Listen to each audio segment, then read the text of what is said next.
So in this video, we'll be sharing top 5 Canada immigration related updates. So watch this video till the end.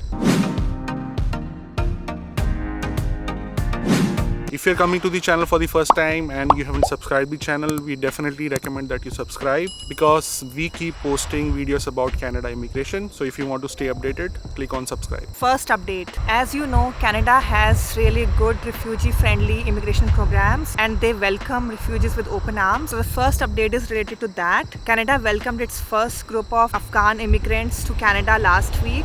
These were the refugees who helped Canada in a crucial mission in Afghanistan and they supported Canada. So Canada is welcoming them. These refugees are coming to Canada as government-assisted refugees. There are some settlement agencies in place who are going to take care of these refugees. They'll help them settle in Canada to adjust with the weather conditions and the life and a different culture because obviously you will have to learn the language of the country where you're moving. So the Afghan refugees will be getting support on each and every front, which is really good. And this was the first flight last week. There will be more flights, so we will keep posting on those updates. And there were some arguments on this as well. These articles were posted on social media, so people started fighting in the comment section, but you tell us what is your view on this. We will post the link to the detailed article in the video description. So second update is about the Canadian job market. So in past few months we have posted a lot of videos about Canadian job market and we mentioned that the unemployment rate was increasing drastically, but in past few weeks it is showing some positive signs. There is a sign that Canadian job market is recovering from that loss, but the challenge will be that Canadian government is still not open to invite all the immigrants who have COPRs, who already have PRs. We will have more update on the travel as well, but this will be very challenging situation when you have job openings available but you don't have immigrants.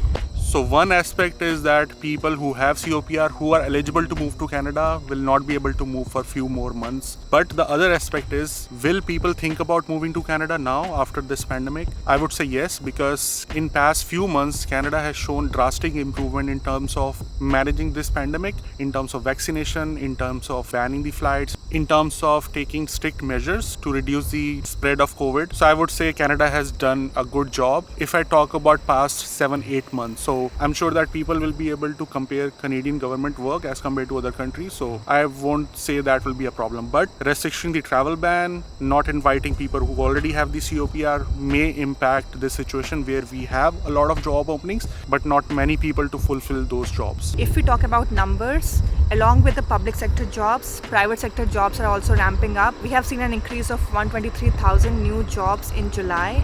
So it looks like the job market is recovering and hopefully we'll be able to see much more job openings in future. Yeah, I would say people who will be landing in Canada in next 3-4 months will not have much difficulties finding a job because there was a shortage of skilled workers and the job demands are increasing. Update number 3. It's about the border opening. So there's some good news for US citizens and permanent residents. Starting today, which is 9th August 2021, travelers from United States can enter Canada for non-discretionary, non-essential reasons, but they have to be fully vaccinated. Again, a good step, I would say, that the borders are opening, so it looks like a good sign for future and hopefully flights from other places can also start soon. Also, fully vaccinated non-essential travelers can enter Canada starting 7th September 2021. So it's just few more days that you can enter Canada. So that's again a good news. And I would say that US citizens were desperately waiting for this ban to be lifted because they were not able to travel to Canada. Now, if they have cottages here, if they are planning to travel to Canada, Alberta, Banff, right? So they will be able to do so, but there are strict guidelines. They will have to go through all those requirements. But still, I would say that travel from US to Canada will increase. On the other hand, Canadians cannot enter US at this point for non-essential reasons. So hopefully we'll have some updates in future and we'll share it with you for sure. Fourth update is also related to travel ban, but it is not a very good news. Flight ban from India to Canada has been extended for 1 more month, which is till 21st of September. So I know this is not a very good news for a lot of people, but Canadian government is taking those measures, looking at the numbers from few weeks, months, doing some analysis about the Delta variant. So they had to take this hard step just to reduce the spread of that Delta variant. But still, if you're planning to travel to Canada, if it is very essential, then you can take indirect flight. There are some requirements that you will have to fulfill. You will have to get your RT-PCR test from the country you're traveling from. It may be a connecting flight from UK, Mexico, France. So there are few requirements about it. We have already shared that in previous video. So you can still travel to Canada if it is very necessary.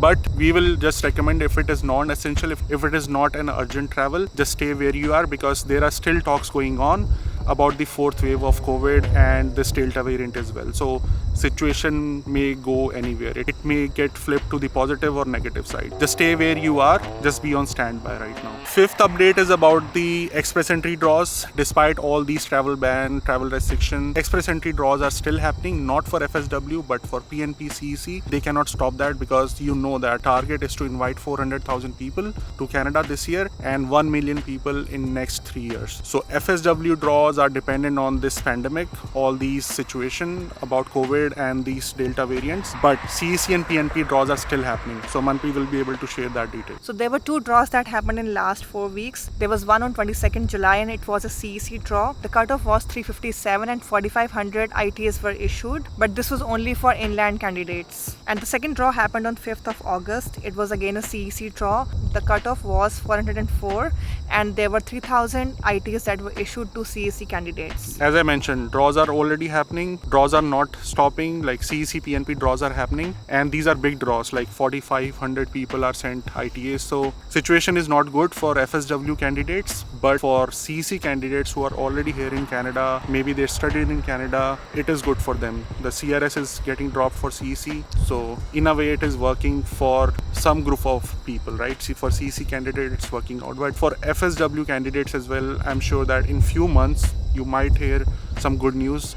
Flights from India will still be banned. I'm sure that it will be extended to October, November as well, looking at the situation. But if there won't be any fourth wave, finger crossed, you might see some FSW draws, because even if people will get ITA this year, they won't be traveling to Canada this year, right? It takes at least 1 year to collect all the documents, get your medical done. So maybe people who will receive the ITA this year will travel to Canada next year. So you may see some FSW draws at later end of this year. So overall, I would say that updates are balanced, not very negative, not very positive as well. But the key thing is that to be positive always. Even if the FSWs are not happening, COPR has expired, rest assured, if you are admitted to come to Canada, Canadian government will make sure that they take care of the people who have COPR expired and they are in FSW pool. So just be positive in this hard time. Good luck. See you in next video. Till next time. Stick around.